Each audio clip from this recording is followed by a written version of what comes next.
All right, diving in today, and we've got a big one. We're tackling Carl von Clausewitz. Oh, yeah, the big guy. Clausewitz on War. Heavy stuff. Definitely. And we're zeroing in on Book 6, Chapter 1, where he really digs into the whole idea of offense versus defense, the heart of military strategy. And even though he was writing back in the 19th century, this stuff is still so relevant, especially for, anyone in the military today trying to understand how these concepts still apply. Absolutely. So to kick things off, one of the first things that jumped out at me was how Clausewitz sees defense. It's not just about, hunkering down and waiting it out, right? Right. He actually calls it a shield formed of blows delivered with skill, which honestly sounds kind of badass when you put it that way. But what does that actually mean in practice? What's he getting at? Yeah, it's a very active kind of defense he's talking about. So it's not just passively absorbing blows, right? Think about I don't know, a fencer. They're not just holding their sword up to block. They're looking for openings, counterattacking, using their opponent's movements against them. Oh, I see, like turning defense into an opportunity to strike back. Exactly. It's dynamic. And that's actually a key point because Clausewitz argues that this kind of defense, this active defense, it's inherently stronger. Okay, now that's interesting. Why would he say that? Yeah. You'd think having to react would put you at a disadvantage. Well, he gives a couple of reasons. First, he talks about the time advantage. So every moment that the enemy isn't making progress is a win for the defender. Right. Delays, mistakes, any hesitation on their part. All works in your favor. It's almost like in a game of chess, sometimes the best move is not moving at all. Let your opponent blunder into a mistake. Oh, I see what you mean. That's kind of what he's getting at here. And then the other big thing he emphasizes is terrain advantage. Right, which makes sense, especially back then. Huge factor. Think about battles like Thermopylae, where those Spartans used that narrow pass to their advantage, or even Stalingrad later on. The terrain can be your greatest ally. Absolutely. It's like having a home field advantage. You know the land, you know the choke points, the hiding spots. Exactly. And it's not just natural features either. Fortifications, defenses you've prepared beforehand, even understanding the local population. These can all become force multipliers for a smart defender. If you think twice about being the one on the offensive, having to navigate all that unfamiliar territory. Definitely.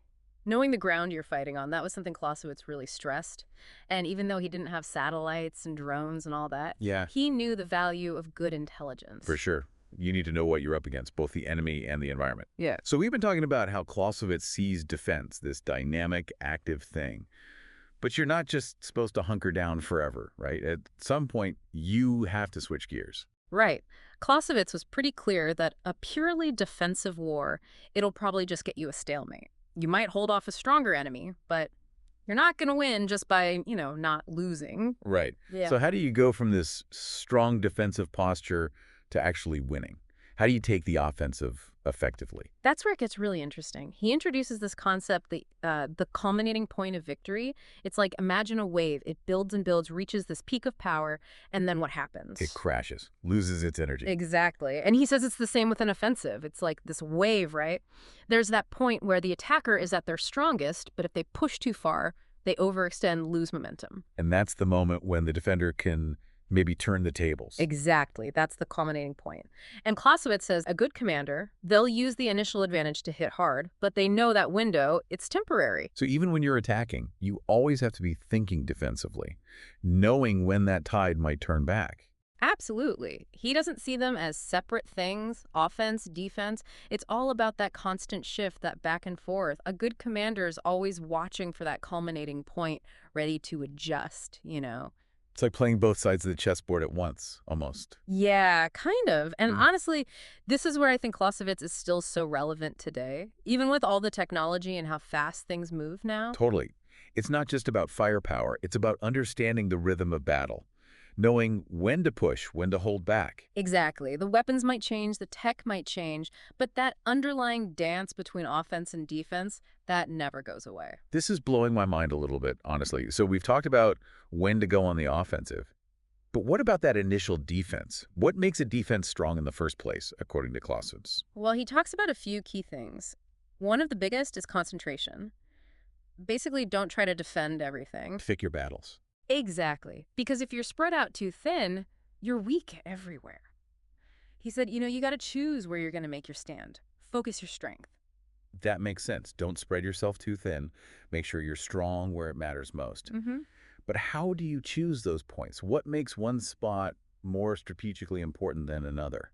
Well, obviously, terrain is huge, right? Natural barriers, any kind of choke point, higher ground, that's always going to be valuable. Sure, that's But you also got to think about logistics. Can you actually supply and reinforce that position? If not, it's a death trap, no matter how strong it looks. And then, of course, you have to think about the enemy. anticipate their moves, where they're going to try to hit you. Exactly. So it's not just about finding a good defensive spot in isolation. It needs to make sense strategically. This all ties back to that home field advantage, doesn't it? Knowing the terrain, the enemy, all of it. Absolutely. And Clausewitz, he called it intelligence. Knowing your enemy, knowing what they're capable of, but also knowing the bigger picture, the political situation, everything. So it's not just about brute strength. It's about using your brain. 100%. That's what makes a strong defense for Clausewitz. You combine those physical advantages like terrain and fortifications with, like you said, using your brain, knowing the chessboard.